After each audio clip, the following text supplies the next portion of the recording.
The world is in a crisis over the lack of the most abundant resource on Earth. Because of human mismanagement of water, millions of people every year are at risk for contracting waterborne diseases. However, humans can help to solve the current predicament, which is the current global water crisis. The water crisis relates to the theme of sustainable communities because there is no sustainable community for humans without clean water. The global water shortage will negatively impact the world by reducing the amount of food being grown and increasing the incidences of disease and death. But innovative solutions like the Lifesaver bottle and reverse osmosis can lessen the adverse consequences of this crisis. There are many connections to the historic and current events of the global water crisis. The concern of a water shortage started around 1,000 years ago when Mayan civilizations collapsed due to drought. In the mid-1800s, fecal contamination of surface water in London caused severe health problems. In the 1900s, a vast amount of dams were being built throughout the world. During World War II, water quality became a big factor of industry and agriculture in Europe. The Europeans wanted to keep their citizens healthy and not succumb to the water-related diseases as they had already lost a lot of men in the war. Then, in 1972, the United States passed the Clean Water Act to help keep the water sanitized. Then, in the 20th and 21st centuries, countries like South Korea and the United Kingdom spent vast amounts of money on the water crisis. South Korea made huge investments in water and sanitation during the 1960s by building dams, improving water infrastructure, and finding new sources of water. The United Kingdom expanded water and sanitation in the 1880s, contributing to a 15-year increase in life expectancy over the following 4 decades. The water and sanitation crisis claims more lives through disease than any war claims through guns. There are many organizations trying to solve the water crisis, such as WaterAid, Blue Planet Network, Peace Day, Pacific Institute, Protected Water Fund, Water.org, H2O Africa Foundation, Dow Chemical, and the Water Culture Institute. WaterAid is an organization that helps people in need of water. It was established in 1981 as a charitable trust. Since 1981, WaterAid has helped almost 15 million people get safe water, and since 2004, it has helped over 11 million obtain proper sanitation. In 2010 through 2011, WaterAid provided 1.5 million people with clean water and sanitation. Blue Planet was established in 2002. Its goal was to raise awareness of the water crisis. They have 79 water groups working in 24 different countries to create safe drinking water for everyone. Blue Planet's goal is to enable safe drinking water for 200 million people in the next 20 years. Peace Day is an organization that helps provide water to waterless regions. It has an account that one can sign up for and donate some water to people in need. The Pacific Institute is a college that studies the water crisis and estimated that over 525 million people are going to die by the year 2025 because of waterborne disease. Protected Water Fund, Water.org, and the H2O Africa Funds are all organizations that help provide water to waterless societies. Dow Chemical is an organization that recycles water. It also makes products that don't use a lot of water to manufacture. Dow Water and Process Solutions Technologies help process 36 million gallons of clean water a minute across the globe. Dow members help provide nearly 50% of Israel's clean drinking water and 15% of Australia's clean water supply. Dow has 1,900 employees helping out in the water crisis. Water Culture Institute manages water, such as rivers and lakes, and protects these rivers and lakes from hazards such as pollution. There are many countries and stakeholders, such as those noted before, that are helping to solve the water crisis. There are also many factors that contribute to causing the water crisis, such as population growth, food production, climate change, land use, water quality, water demand, water-basis resources, poverty, economic policies, water management, and international water shortage. These factors all contribute to causing the global water crisis. The evidence coming from this presentation comes from all around the world. Most of the evidence comes from people in developing countries, like those in Africa, who have told their stories to different agencies.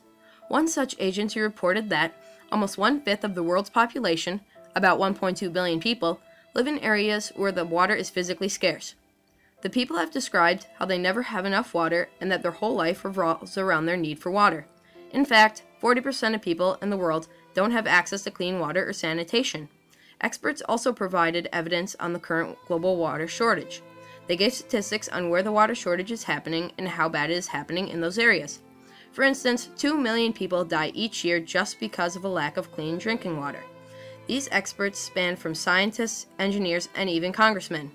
One such expert reported, the average American family uses 100 gallons of water per day, while the average African family uses only 5 gallons of water per day. Another way we received our evidence and information was from college websites or thesis papers. These students went to great lengths to obtain information on the current global water shortage, like how fresh water use will go up 25% by 2025 due to population growth and higher living standards. One of the most important facts we received from a college website was only 2.5% of the world's water is fresh. 2/3 of that fresh water is found in glaciers, unavailable for human consumption, leaving the last 1/3 of that water to be found in lakes, rivers, streams, and underground water sources. Of that 1/3, 70% goes to agriculture, leaving only 30% for drinking water and other uses. Over 75 countries are currently facing severe water shortage, according to the World Bank. We even found out from UNICEF that 1 person dies every 8 seconds because of waterborne disease. Throughout the world, there are many different opinions on water shortage depending on where someone lives. There are 3 main perspectives on the current global water crisis: those of the developed countries, developing countries, and water experts. People in developed countries tend not to think about the global water shortage because it does not affect them directly as much as people in areas like Africa. As shortages of water in developed countries rise, people's water prices might go up, but they aren't experiencing any drastic impacts on their health that those in developing countries feel. This is because in developed countries, there's enough money in the economy to buy water. Developed countries tend to have better water infrastructure. This means that people have the option to buy water from the government or have it shipped from overseas. There is even an option to find new water sources like aquifers nearby so they can obtain their water. These processes take a tremendous amount of money. The better the water infrastructure, the less people think about the water crisis. In many places like the United States, people are able to obtain water from miles away. This means that citizens can live farther away from a water source and not go thirsty. Because of this readily available access to water, people in developed countries' perspective on water is different from those in developing countries because people in developed countries tend not to think about water as much in daily life. People in developing countries have a completely different perspective because they don't have as much money in their economy and tend to have inferior water infrastructure. Without these 2 things, they don't have as many options for obtaining water as people in developed countries have. The inferior water infrastructure means that people in those countries are not able to ship water from very far away, so they have to live closer to a water source. Because of the difficulties with water in those countries, those citizens' opinions are completely different as they have to deal with a much more difficult situation than those in developed countries because water takes a much larger part in their daily life. Experts see global water shortage differently because they know how it affects the entire world and not just themselves. They like to look at the larger picture and not just at certain areas. They like to focus on how to help everyone and not just those in developed countries or developing countries. They also like to focus on getting everyone to recognize everything that is a water crisis and what they can do to prevent it from becoming worse. Water crisis is a large and expensive problem. However, with new and better infrastructure, reverse osmosis, the lifesaver water bottle, and raising awareness, the world can greatly reduce the impact of the water crisis. First, the lifesaver water bottle can help people in places like Africa on a local level. The lifesaver bottle is able to clean any non-potable water put into it and make it sterile. If enough money was raised, almost everyone in the entire world that was under water stress would be able to receive a lifesaver bottle. The lifesaver bottle would probably be the best solution in areas like Niger, where they have some access to water, but most of the water they find is dirty. This bottle would allow them to drink clean water. This is a talk where Michael Pritchard, CEO of the Lifesaver Company, explains the Lifesaver water bottle. After a few failed prototypes, I finally came up with this, the Lifesaver bottle. Okay, now for the science bit. Before Lifesaver, the best hand filters were only capable of filtering down to about 200 nanometers. The smallest bacteria is about 200 nanometers. So a 200 nanometer bacteria is going to get through a 200 nanometer hole. The smallest virus, on the other hand, is about 25 nanometers. So that's definitely going to get through those 200 nanometer holes. Lifesaver pores are 15 nanometers. So nothing's getting through. Here's a demonstration on how effective the Lifesaver bottle is. 2 glasses are presented here. One is filled with dirty water and the other one is empty. The Lifesaver bottle opens from the bottom and consists of a carbon filter as well as ultrafiltration membranes. The dirty water is then poured into the Lifesaver bottle. The bottom of the Lifesaver is then put back on to start the sterilization process. The water bottle then needs to be pumped vigorously for a few seconds to push all the water through the filter and the membranes. As can be seen, the dirty water that was just poured into the Lifesaver is now sterile and ready to drink.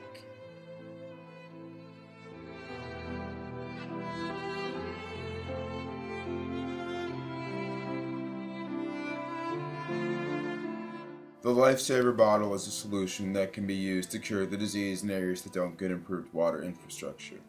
It also can be used for areas where the herbicides from the farms near rivers and streams contaminate the once clean water supply. Lifesaver filters the water at the point of use to increase the amount of people they can reach. The point of use filtering allows people to live farther away from a water distribution plant. The Lifesaver water bottle is sold to the British military and many charities attempting to solve the global water crisis. Reverse osmosis is a solution that can be used on a nation-by-nation basis. Reverse osmosis has been increasing in efficiency, and now there's even a plant in Perth, Australia, which is now able to recover 90% of all energy used and convert 50% of the salt water to fresh water. Using reverse osmosis would help the best in an area like Australia. Australia is surrounded by coastline, but not as much fresh water. Australia also is going through a drought and needs more water for its growing population. So it would benefit Australia to use reverse osmosis, because it would allow them to obtain clean water without too much effort. Finally, the global water crisis can be lessened on an international scale by raising awareness about the global water shortage, and better infrastructure can help lessen the adverse consequences of the water crisis. Because water shortage means inability to obtain clean water in parts of the world. Fixing water infrastructure would work the best in areas like Bangladesh, where 70% of the wells are contaminated with arsenic. Bangladesh would benefit from better water infrastructure because the majority of their wells are contaminated. The world should make it its goal to build more canals, restrooms, public bathing areas, water treatment facilities, and water distribution plants. Although our planet is mostly water, we are in the midst of a global water crisis that will continue to get worse if people continue on the self-destructive path. Innovative solutions like the Lifesaver bottle and reverse osmosis can lessen the adverse consequences of this crisis. Mankind must unite to solve the global water crisis and create a sustainable community for all.